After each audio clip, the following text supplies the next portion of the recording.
Os movimentos totalitários são organizações maciças de indivíduos atomizados e isolados. Distinguem-se dos outros partidos e movimentos pela exigência de lealdade total, irrestrita, incondicional e inalterável de cada membro individual. Essa exigência é feita pelos líderes dos movimentos totalitários mesmo antes de tomarem o poder e decorre da alegação, já contida em sua ideologia, de que a organização abrangerá, no devido tempo, toda a raça humana. Contudo, onde o governo totalitário não é preparado por um movimento totalitário, como foi o caso da Rússia, em contraposição à Alemanha nazista, o movimento tem de ser organizado depois, e as condições para o seu crescimento têm de ser artificialmente criadas de modo a possibilitar a lealdade total, que é a base psicológica do domínio total.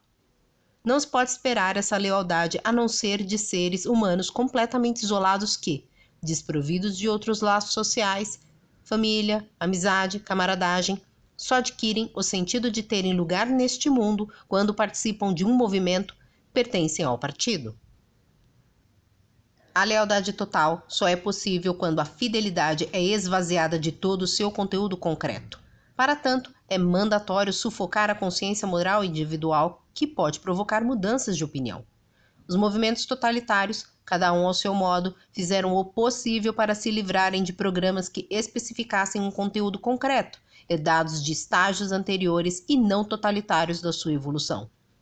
Por mais radical que seja, todo objetivo político que não inclua o domínio total, todo programa político definido que trate de assuntos específicos em vez de referir-se a questões ideológicas que serão importantes durante séculos, é um entrave para o totalitarismo. A grande realização de Hitler ao organizar o movimento nazista, que ele gradualmente construiu a partir de um pequeno partido tipicamente nacionalista formado por gente obscura e meio louca, é que ele liberou o movimento do antigo programa do partido, não por mudá-lo ou aboli-lo oficialmente, mas simplesmente por recusar-se a mencioná-lo ou discutir os seus pontos. Nesse aspecto, como em outros, a tarefa de Stalin foi muito mais difícil.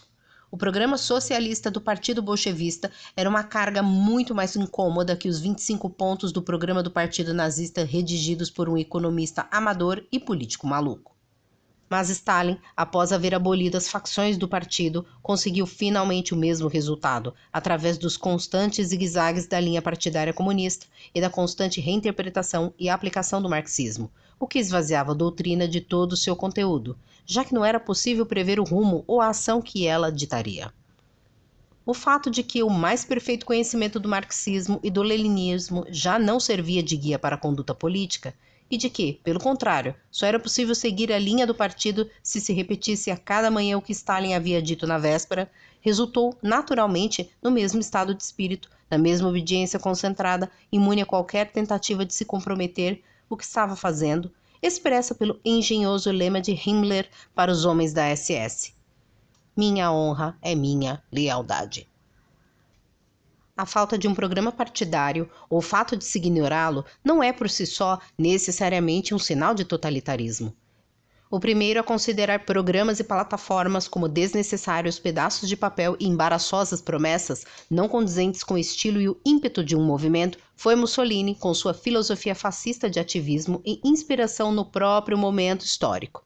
Todo líder da ralé é caracterizado pela mera sede de poder e pelo desprezo à tagarelice quando se pergunta o que pretende fazer com ele. O verdadeiro objetivo do fascismo era apenas a tomada do poder e a instalação da elite fascista no governo. O totalitarismo jamais se contenta em governar por meios externos, ou seja, através do Estado e de uma máquina de violência. Graças à sua ideologia peculiar e ao papel dessa ideologia no aparelho de coação, o totalitarismo descobriu um meio de subjugar e aterrorizar os seres humanos internamente. Nesse sentido, elimina a distância entre governantes e governados e estabelece uma situação na qual o poder e o desejo de poder, tal como entendemos, não representam papel algum ou, na melhor das hipóteses, têm papel secundário. Essencialmente, o líder totalitário é nada mais e nada menos que um funcionário das massas que dirige. Não é um indivíduo sedento de poder impondo aos seus governados uma vontade tirânica e arbitrária. Como simples funcionário, pode ser substituído a qualquer momento e depende tanto do desejo das massas que ele incorpora, como as massas dependem dele. Sem ele, elas não teriam representação externa e não passariam de um bando amorfo. Sem as massas, o líder seria uma nulidade. Hitler, que conhecia muito bem essa interdependência, exprimiu-a certa vez num discurso perante a SA. Aspas, tudo que vocês são, o são através de mim. Tudo que eu sou, sou somente através de vocês. Fecha aspas. Infelizmente, nossa tendência é de dar pouca importância a declarações desse tipo ou interpretá-las erradamente. Na tradição política do Ocidente, a ação é definida em termos de dar e executar ordens, mas essa ideia sempre pressupôs alguém que comanda, que pensa e que deseja, para em seguida impor seu pensamento e seu desejo sobre um grupo destituído de pensamento e vontade, seja por meio da persuasão, da autoridade ou da violência. Hitler, porém, era da opinião de que até mesmo o pensamento só existe em virtude da formulação ou execução de uma ordem, eliminando assim, mesmo teoricamente, de um lado a diferença entre pensar e agir e do outro a diferença entre governantes e governados. Nem o nacionalsocialismo, nem o bolchevismo jamais proclamaram uma nova forma de governo ou afirmaram que o seu objetivo seria alcançado com a tomada do poder e o controle da máquina estatal. Sua ideia de domínio, a dominação permanente de todos os indivíduos em toda e qualquer esfera da vida, é algo que nenhum Estado ou mecanismo de violência jamais pôde conseguir, mas que é realizável por um movimento totalitário constantemente acionado. A tomada do poder, através dos instrumentos de violência, nunca é um fim em si, mas apenas um meio para um fim, e a tomada do poder em qualquer país é apenas uma etapa transitória e nunca o fim do movimento. O mais prático do movimento é amoldar a sua estrutura o maior número de pessoas possível, acioná-las e mantê-las em ação.